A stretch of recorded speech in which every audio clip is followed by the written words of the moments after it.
ದೆಹಲಿ ಪ್ರವಾಸದಲ್ಲಿರುವ ರಾಜ್ಯದ ಮುಖ್ಯಮಂತ್ರಿ ಸಿದ್ದರಾಮಯ್ಯ ದೆಹಲಿಯಲ್ಲಿ ಪ್ರಧಾನಿ ನರೇಂದ್ರ ಮೋದಿ ಅವರನ್ನು ಭೇಟಿಯಾಗಿದ್ದಾರೆ.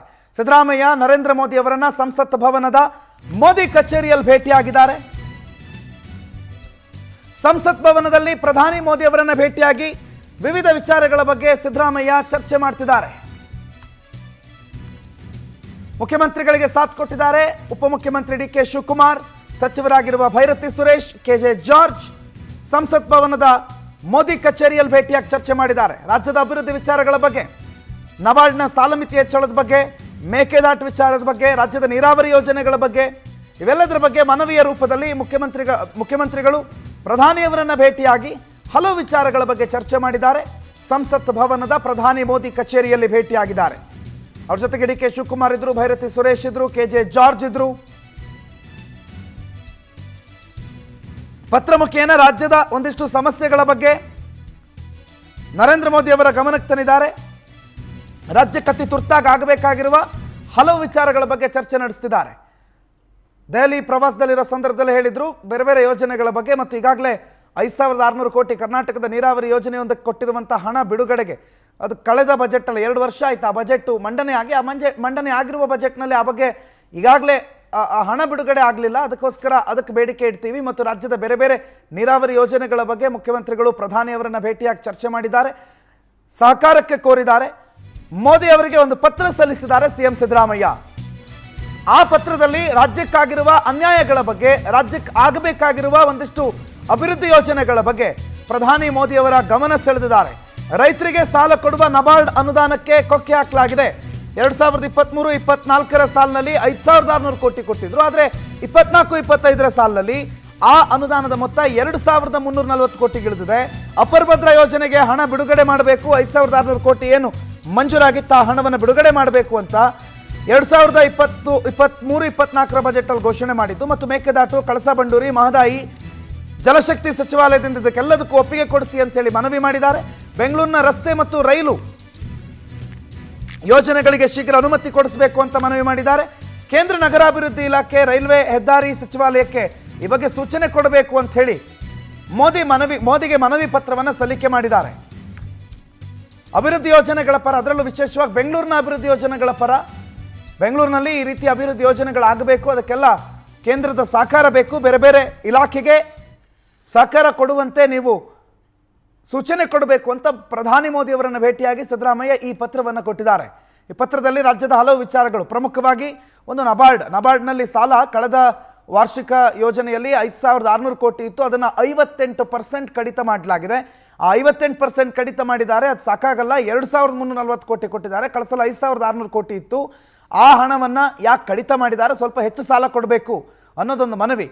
ಮತ್ತು ಅಪರ್ ಭದ್ರಾ ಮೇಲ್ದಂಡೆ ಯೋಜನೆ 2023-24ರಲ್ಲಿ 5,300 ಕೋಟಿ ರೂಪಾಯಿ ಬಜೆಟ್ನಲ್ಲಿ ಘೋಷಣೆ ಆಗಿತ್ತು. ಬಟ್ ಆ ಹಣ ಬಿಡುಗಡೆ ಆಗಿಲ್ಲ. ಆ ಹಣ ಬಿಡುಗಡೆ ಮಾಡಿದ್ರೆ ಆದಷ್ಟು ಬೇಗ ಅತಿ ಶೀಘ್ರದಲ್ಲಿ ಯೋಜನೆಯನ್ನು ಆರಂಭ ಮಾಡೋದಕ್ಕೆ ಸಹಕಾರಿಯಾಗುತ್ತೆ. ಅದಲ್ಲದೆ ಕರ್ನಾಟಕದ ಮೇಕೆದಾಟು ನೀರಾವರಿ ಯೋಜನೆ, ಕಳಸಾ ಬಂಡೂರಿ ನೀರಾವರಿ ಯೋಜನೆ ಮತ್ತು ಮಹದಾಯಿಗೆ ಗ್ರೀನ್ ಸಿಗ್ನಲ್ ಕೊಡಿಸಬೇಕು, ಜಲಶಕ್ತಿ ಸಚಿವಾಲಯದಿಂದ ಒಪ್ಪಿಗೆ ಕೊಡಿಸಬೇಕು ಅಂತ ಹೇಳಿ ಪ್ರಧಾನಿ ಮೋದಿ ಅವರಿಗೆ ಮನವಿ ರೂಪದಲ್ಲಿ ಈ ಪತ್ರವನ್ನು ಸಲ್ಲಿಸಿದ್ದಾರೆ. ಮತ್ತು ಬೆಂಗಳೂರಿನ ರಸ್ತೆ ಅಭಿವೃದ್ಧಿ, ರೈಲುಗಳ ವಿಚಾರಕ್ಕೆ ಸಂಬಂಧಪಟ್ಟಂತೆ ಆಯಾ ಇಲಾಖೆಗಳಿಗೆ ಸೂಚನೆ ಕೊಡಬೇಕು, ಬೆಂಗಳೂರಿನ ಅಭಿವೃದ್ಧಿಗೆ ಕೇಂದ್ರ ಸರ್ಕಾರ ಸಹಕಾರ ಕೊಡಬೇಕು ಅಂತ ಈ ಪತ್ರದ ಮುಖೇನ ಮುಖ್ಯಮಂತ್ರಿಗಳು ಮಾನ್ಯ ಪ್ರಧಾನಿ ಅವರನ್ನು ಕೇಳ್ಕೊಂಡಿದ್ದಾರೆ. ಸಂತೋಷ್ ಮಾಹಿತಿ ಕೊಡ್ತಾರೆ, ನೇರ ಸಂಪರ್ಕದಲ್ಲಿದ್ದಾರೆ. ಸಂತೋಷ್, ಪ್ರಧಾನಿ ಮತ್ತು ಸಿಎಂ ಭೇಟಿ, ಯಾವ್ಯಾವ ಪ್ರಮುಖ ವಿಚಾರಗಳ ಚರ್ಚೆ ಆಯಿತು, ಯಾವ್ಯಾವ ವಿಚಾರಗಳ ಉಲ್ಲೇಖ ಆಗಿದೆ ಈ ಪತ್ರದಲ್ಲಿ? ಸಂತೋಷ್.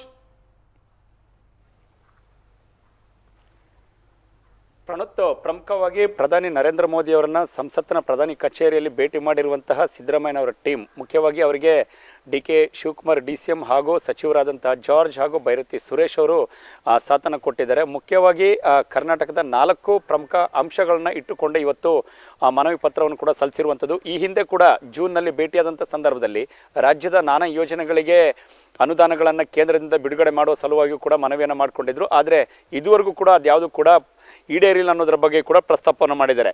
ಮೊದಲನಾಗಿ ಇಲ್ಲಿ ಚರ್ಚೆ ಮಾಡಬೇಕಾಗಿರುವಂಥದ್ದು, ಜೊತೆಗೆ ಗಮನಿಸಬೇಕಾಗಿರುವಂಥದ್ದು, ಈ ಹಿಂದೆ ಕೂಡ ದೆಹಲಿಗೆ ಸಿದ್ದರಾಮಯ್ಯನವರು ಆಗಮಿಸಿದಂಥ ಸಂದರ್ಭದಲ್ಲಿ ಕೇಂದ್ರ ವಿತ್ತ ಸಚಿವೆ ನಿರ್ಮಲಾ ಸೀತಾರಾಮನ್ ಅವರನ್ನ ಭೇಟಿಯಾಗಿ ನಬಾರ್ಡ್ ಯೋಜನೆಯಿಂದಾಗಿ ಕೃಷಿ ಸಾಲವನ್ನು ಕಡಿತಗೊಳಿಸಿರೋದ್ರ ಬಗ್ಗೆ ಕೂಡ ಅವರಿಗೆ ಗಮನಕ್ಕೆ ತರುವಂಥದ್ದು ಜೊತೆಗೆ ಪ್ರಸ್ತಾಪ ಮಾಡಿದ್ರು. ಇವತ್ತು ಕೂಡ ಪ್ರಧಾನಿಯವರ ಭೇಟಿಯಲ್ಲಿ ಮನವಿ ಪತ್ರದಲ್ಲಿ ಪ್ರಮುಖವಾಗಿ ಅದೇ ಅಂಶವನ್ನ ಮೊದಲ ಅಂಶವಾಗಿ ಉಲ್ಲೇಖವನ್ನು ಮಾಡಿದ್ದಾರೆ. ಯಾಕೆಂತ ಹೇಳಿದ್ರೆ ಪ್ರತಿ ವರ್ಷವೂ ಕೂಡ ಕೊಡ್ತಿದ್ದಂಥ ಸುಮಾರು 6,000 ಕೋಟಿಯಷ್ಟು ಹಣವನ್ನ ರಾಜ್ಯ ಸರ್ಕಾರಕ್ಕೆ ಕೊಡ್ತಾ ಇತ್ತು. ಆದರೆ ಈ ಬಾರಿ ಏಕಾಏಕಿ ಅದನ್ನ 58% ಕಡಿಮೆ ಮಾಡೋದಕ್ಕೆ ಕೇಂದ್ರ ಸರ್ಕಾರ ಮುಂದಾಗಿದೆ. ಈ ನಿಟ್ಟಿನಿಂದಾಗಿ ನಬಾರ್ಡ್ನಲ್ಲಿ ಕಡಿತಗೊಳಿಸಿರುವಂತಹ ಸಾಲದ ಮಿತಿಯನ್ನು ಹೆಚ್ಚಿಸಬೇಕು ಅನ್ನುವಂಥ ಮನವಿಯನ್ನು ಕೂಡ ಪ್ರಧಾನಿಯವರ ಗಮನಕ್ಕೆ ತರುವಂಥ ಪ್ರಯತ್ನವನ್ನು ಮುಖ್ಯಮಂತ್ರಿ ಆ್ಯಂಡ್ ಟೀಮ್ ಈಗಾಗಲೇ ಮಾಡಿರುವಂಥ ಇಲ್ಲಿ ಗಮನಿಸಬೇಕಾಗುತ್ತೆ. ಎರಡನೇದಿಲ್ಲಿ ಗಮನಿಸಬೇಕಾಗಿರುವಂಥದ್ದು ಸಹಜವಾಗಿ 2023ನೇ ಸಾಲಿನ ಬಜೆಟನ್ನು ಘೋಷಣೆ ಮಾಡುವಂಥ ಸಂದರ್ಭದಲ್ಲೂ ಕೂಡ ವಿತ್ತ ಸಚಿವೆ ನಿರ್ಮಲಾ ಸೀತಾರಾಮನ್ ವಿಶೇಷವಾಗಿ ಕರ್ನಾಟಕ ಕೂಡ ಒಂದು ದೊಡ್ಡ ಯೋಜನೆಯನ್ನು ಘೋಷಣೆ ಮಾಡಿದ್ರು. ಭದ್ರಾ ಮೇಲ್ದಂಡೆ ಯೋಜನೆಗೆ 5,300 ಕೋಟಿಯ ಅನುದಾನವನ್ನು ಬಿಡುಗಡೆ ಮಾಡ್ತೇವೆ ಅನ್ನುವಂಥದ್ದನ್ನು ಕೂಡ ಹೇಳಿದರು. ಆದರೆ ಇದುವರೆಗೂ ಕೂಡ ಅದು ಕೇಂದ್ರ ಸರ್ಕಾರದಿಂದ ಬಿಡುಗಡೆ ಆಗಿಲ್ಲ ಅನ್ನುವಂಥದ್ರ ಬಗ್ಗೆ ಕೂಡ ಗಮನ ಸೆಳೆಯುವಂತಹ ಪ್ರಯತ್ನವನ್ನು ಈಗಾಗಲೇ ಮಾಡಿರುವಂಥ ಗಮನಿಸಬೇಕಾಗುತ್ತೆ. ಮೂರನೇ ಅಂಶವನ್ನು ಗಮನಿಸೋದಾದ್ರೆ ಪ್ರಣೋತ್, ಸಹಜವಾಗಿ 15ನೇ ಹಣಕಾಸು ಯೋಜನೆಯಲ್ಲಿ ರಾಜ್ಯಕ್ಕೆ ಬರಬೇಕಾಗಿದ್ದಂಥ ನಾನಾ ರೀತಿಯಾದಂಥ ಸುಮಾರು 5,000ಕ್ಕೂ ಹೆಚ್ಚು ಕೋಟಿಗಳಷ್ಟು ಅನುದಾನಗಳು ಕೇಂದ್ರ ಸರ್ಕಾರದಿಂದ ರಾಜ್ಯಕ್ಕೆ ನಾನಾ ಯೋಜನೆಗಳ ಕಾಮಗಾರಿಗಳಿಗೋಸ್ಕರ ಬಿಡುಗಡೆಯಾಗಬೇಕಾಗಿದೆ. ಅದ್ಯಾವುದು ಕೂಡ ಇದುವರೆಗೂ ಬಿಡುಗಡೆಯಾಗಿಲ್ಲ. ಈ ನಿಟ್ಟಿನಿಂದಾಗಿ ಅದನ್ನು ತಾವು ಗಂಭೀರವಾಗಿ ಪರಿಗಣಿಸಬೇಕು. ರಾಜ್ಯಕ್ಕೆ ಬರಬೇಕಾಗಿದ್ದಂತಹ ಸಂಕಷ್ಟದ ಸ್ಥಿತಿಯಲ್ಲಿ ರಾಜ್ಯದ ಬೆಂಬಲವನ್ನು ಕೊಡಬೇಕು ಕೇಂದ್ರ ಸರ್ಕಾರ ಅನ್ನುವಂಥ ಒಂದು ಮನವಿಯನ್ನು ಕೂಡ ಇಲ್ಲಿ ಮಾಡಿರುವಂತ ಗಮನಿಸಬೇಕಾಗತ್ತೆ. ಪ್ರಣೋತ್, ಥ್ಯಾಂಕ್ ಯು ಸಂತೋಷ್ ಮಾಹಿತಿಗೆ.